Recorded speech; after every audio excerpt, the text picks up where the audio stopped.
That night I missed the last train and had no choice but to walk home. The city was eerily quiet with only a few streetlights casting dim pools of light along the road. The dry echo of his footsteps was the only sound, breaking the silence. Then an unsettling feeling crept over him.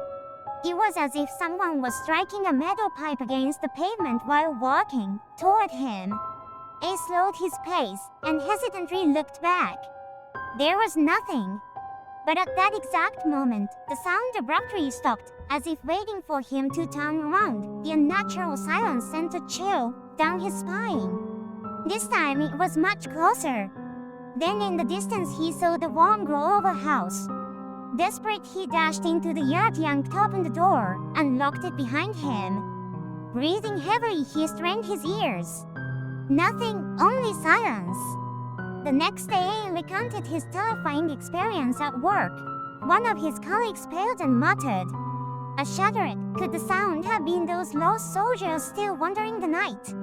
But then an unexpected truth surfaced. That night, before heading home, he had stopped by a music store. Inside his bag was a newly purchased Coke Volca drum. The Volca drum was turned on.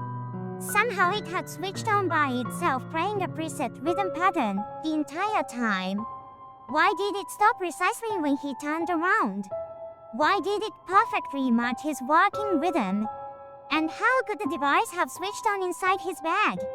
Unable to answer these questions, I was left with only one certainty. That night something had been right behind him.